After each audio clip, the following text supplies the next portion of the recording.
Chapter 10 in your molecular textbook discusses DNA sequencing. DNA sequence information, or the order of nucleotides in the DNA molecule, is used in the medical laboratory for various purposes, including detecting mutations, typing microorganisms, identifying human haplotypes, and designating polymorphisms. The ultimate goal is to implement targeted therapies directed at the abnormal DNA sequences detected by these techniques.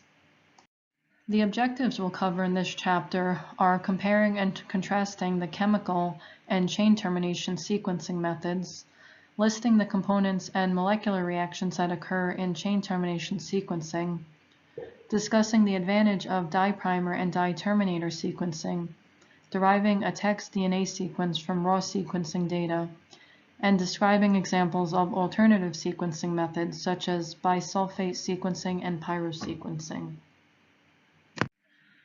Many of the methods we discussed so far are indirect methods of investigating nucleotide sequence differences.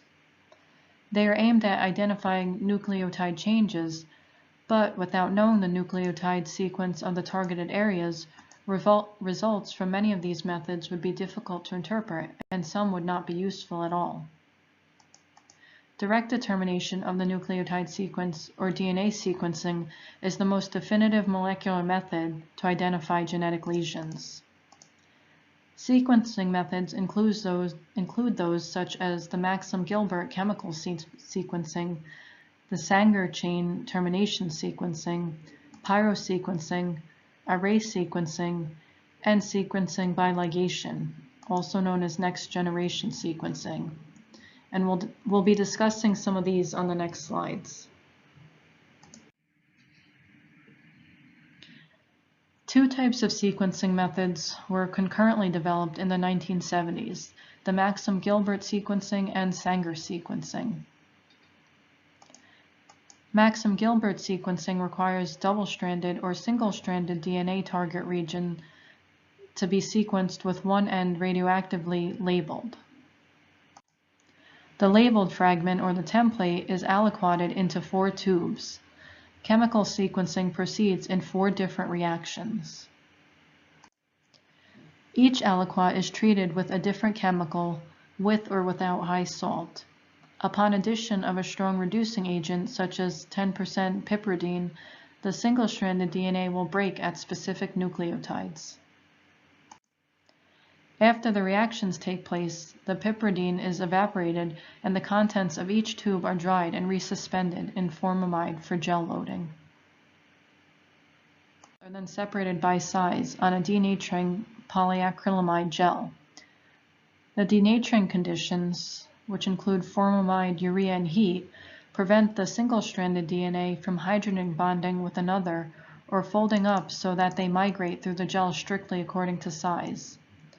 The migration speed is important because single base resolution is required to interpret the sequence properly.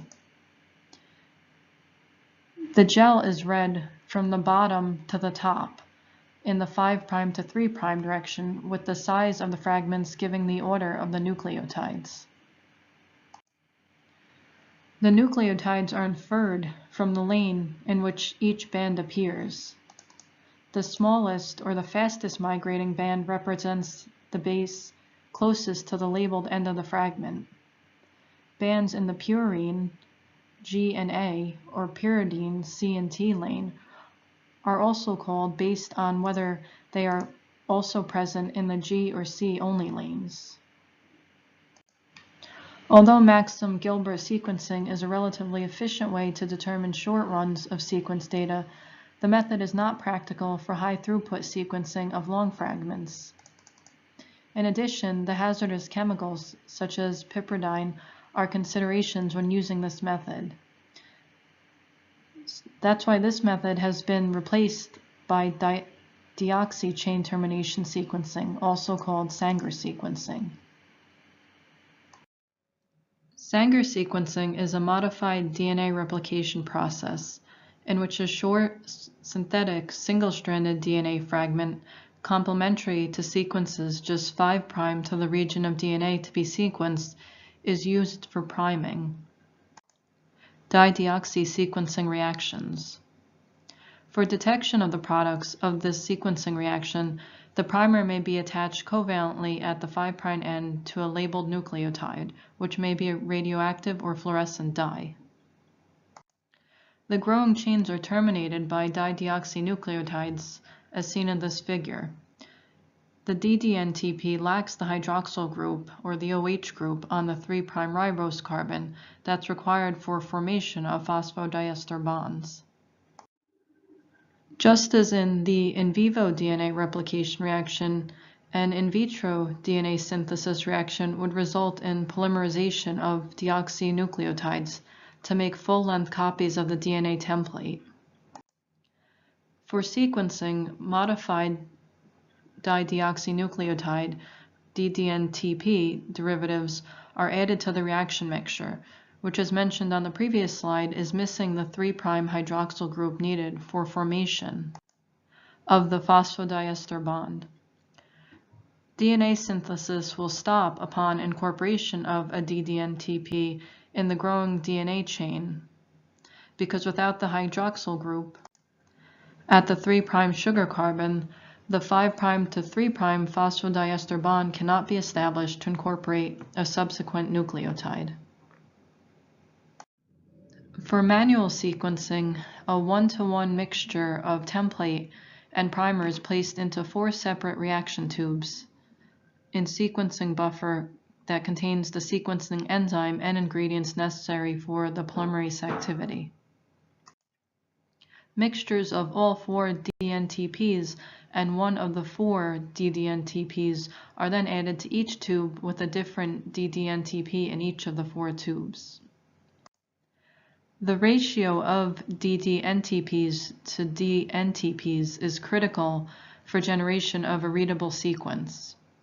If the concentration of DDNTP is too high, polymerization will terminate too frequently early along the template.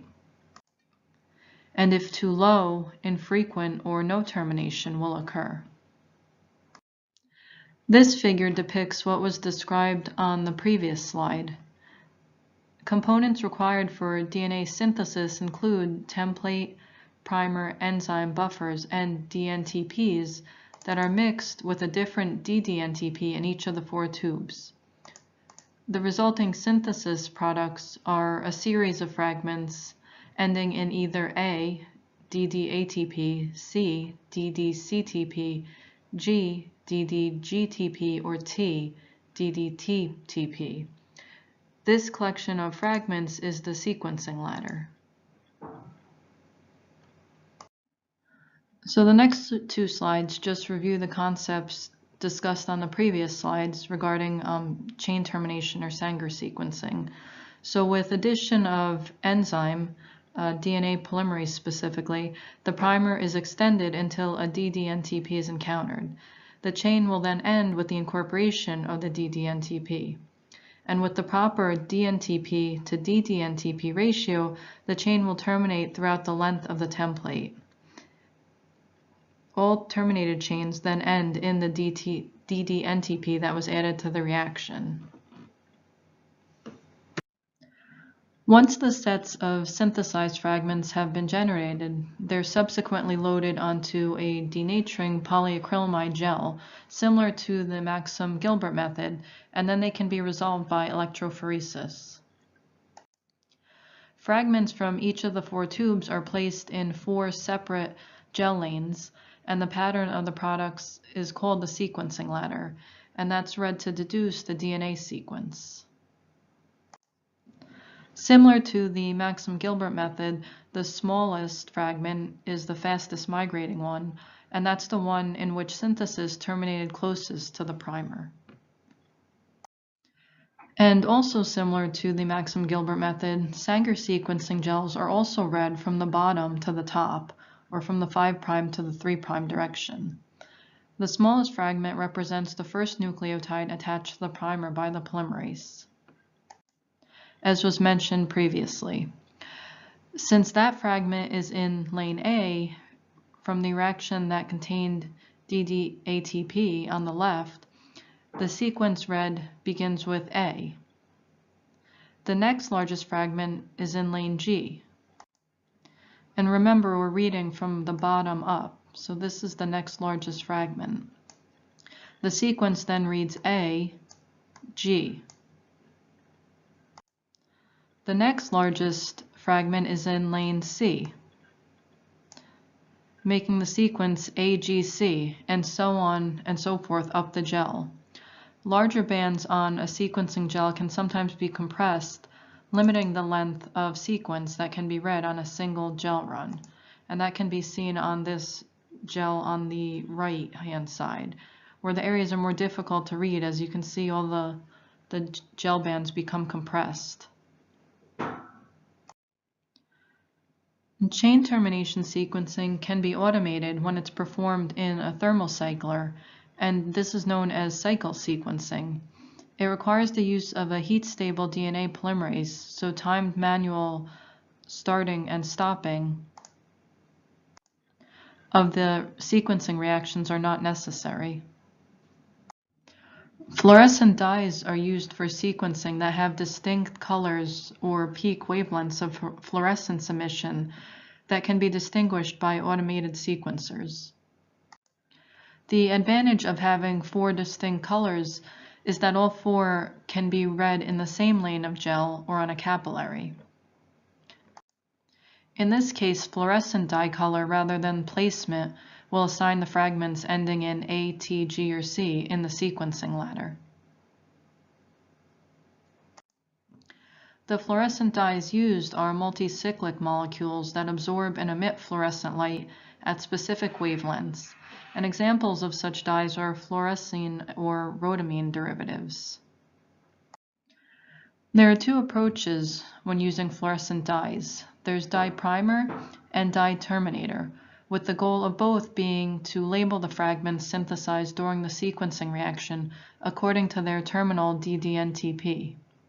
In dye primer sequencing, the primer contains fluorescent dye conjugated nucleotides labeling the sequence ladder at the 5' end of the chains, whereas dye terminator sequencing, the fluorescent dye molecules are covalently attached to the di-deoxynucleotides, labeling the sequence ladder at the 3' end of the chains. An example of fluorescent dyes is one in which fragments ending in DDATP, read as A in the sequence, would be labeled with a green dye, whereas fragments ending in DDCTP that read as C will be labeled with a blue dye. As mentioned earlier, the distinct dye or color is used for each of the 4 DDNTP. So since the terminating nucleotide can be distinguished by color, all 4 of the reactions can be performed in a single tube, similar to the way it could be performed on a single gel lane or capillary. This figure depicts the DNA ladder that can be seen in a single gel lane or in a capillary and distinguished by color, opposed to the slab gel on the left, in which each fragment has its own lane. Fluorescent detection equipment yields results as an electropherogram rather than a gel pattern, and just as the gel sequence is read from the smallest to largest, the automated sequencer reads the bases from the smallest fragments that first pass the detector to the largest based on dye emission wavelength. It essentially reads based on color of the fluorescence of the fragment as it passes the detector. Dye primer or dye terminator sequencing is performed on capillary instruments in automated sequencing methods. The sequence analysis software provides analyzed sequence in text and electropherogram form. The peak patterns that are analyzed reflect mutations or sequence changes. On the left, this is an example of a good sequence quality. Note the clean baseline on this good sequence compared to the right, a poor sequence quality. In the good sequence, note that only one color peak is present at each nucleotide position. Also note the text below the 2 scans, how they vary based on the sequence analysis. Bisulfite sequencing is a modification of chain termination sequencing that's designed to detect methylated nucleotides. Of note, methylation of cytosine is an important part of regulation of gene expression and chromatin structure.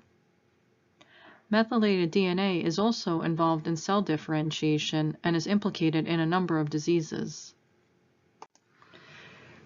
In the bisulfite sequencing procedure, the bisulfite deaminates cytosine, making uracil.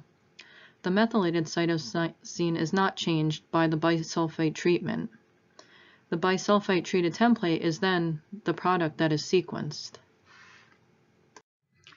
In bisulfite sequencing, methylation is detected by comparing the treated sequence with an untreated sequence and noting where in the treated sequence the CG base pairs are not changed to TA. In this method, the sequence will be altered relative to the reference sequence at the unmethylated C residues. This method has become a popular method in research laboratory settings as the role of methylation in human disease is increasingly recognized. Pyrosequencing is an example of a method designed to determine a DNA sequence without having to make a sequencing ladder. Pyrosequencing is based on the generation of a light signal through release of pyrophosphate, PPI, when nucleotides are added to a growing strand. PPI is used to generate ATP from adenosine phosphosulfate, and then ATP and luciferase generate light by conversion of luciferin to oxyluciferin. Pyrosequencing is analysis of pyrophosphate released when a nucleotide base is incorporated into DNA. This can be seen in step 1 of the following figure.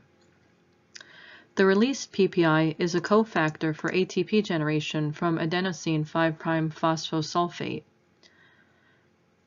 Luciferase plus ATP converts luciferin to oxyluciferin with the production of light, which is detected by a luminometer. The system is then regenerated with the enzyme apyrase that degrades the residual free DNTP and DATP. As nucleotides are added to the system one at a time, the sequence is determined by which of the 4 nucleotides generates a light signal. The light signal is then detected or recorded on a pyrogram. Another DNA sequencing method we already saw in Chapter 9 is array sequencing. In this figure, it shows a mutation analysis by high-density oligonucleotide arrays or array sequencing in which a heterozygous mutation has occurred. The normal nucleotide sequence, as displayed in the top sequence, shows the cytosine being replaced with adenine. Each sequence position is represented by 10 spots on the array, 5 sense and 5 antisense probes.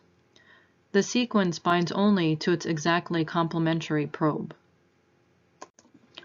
Binding of the sample fragment in high-density oligonucleotide array is detected by increased fluorescence. Here's another depiction showing the same method of high-density oligonucleotide array sequencing. In this example, labeled sample DNA is hybridized to synthetic array probes. The DNA can be detected by increased fluorescence at sequences complementary to the probe. Next-generation sequencing is designed to sequence large numbers of templates simultaneously. It yields not just one, but hundreds of thousands of sequences in a run that can take only a few hours. The goal of next-generation sequencing is to achieve the sequence of the human genome for a minimal cost. It would make genomic studies a routine component of both research and clinical analysis. There are a number of different NGS platforms using different sequencing technologies. Examples of some of these technologies include the Roche 454 FLX that uses pyrosequencing, or the Luminex Illumina cluster sequencing that uses beta ray. ABI Solid uses ligation methods. The Helicos Biosciences Heliscope uses reversible dye terminators. And Pacific Biosciences SMART uses phospholinked fluorescent nucleotides. Runtimes in next-generation sequencing range from anywhere starting at 10 hours to 5 days, depending on the size of what's being sequenced. It can read lengths that are 35 to 400 bases. With the amount of information that needs to be handled, bioinformatics have been developed that specifically handle the sequence information. Bioinformatics is the merger of biology with information technology, which is needed in order to encompass the vast amount of data that arises from the growing number of sequence discovery methods. Bioinformatics is especially important with direct sequencing and array technologies that can detect multiple target sequences at once. The last topic covered in this chapter is the Human Genome Project and the goal of the $1,000 genome. The first complete genome sequence of a clinically important organism was the Epstein-Barr virus, and this was done in 1984. The original project for the human sequence included a composite template from multiple individuals rather than a single genome from one donor that was used. In 1992, a second project started with the same goal of sequencing the human genome, but both groups approached the sequencing very differently. The one method started with known regions and kept moving further along the sequences to decipher unknown regions, while the other group started with 10 equivalent regions for the human genome cut into small fragments and randomly sequenced. The sequence completed in 2000 was a rough draft of the genome, and work continues on this. The first human genome sequenced cost $500 million, but with the advent of next-generation sequencing, it can cost less than $100,000. Although much work remains to be done, the work that has been done this far can be appreciated when such genes have been discovered, such as 7 years of work for the discovery of the gene involved in cystic fibrosis. The technology developed as part of the Human Genome Project has made sequencing a routine method that can be utilized in clinical laboratories. So, in summary, genetic information is stored in the order or sequence of nucleotides in DNA. The different DNA sequencing methods include chain termination sequencing, which is a standard method for a determination of nucleotide sequence. Dideoxy chain termination sequencing has been facilitated by the development of cycle sequencing and the use of fluorescent dye detection. And finally, alternative methods have been used for special applications, such as bisulfate sequencing that's used to analyze methylated DNA, pyrosequencing used for resequencing and polymorphism detection, and next-generation sequencing that's used for genomic or population analysis.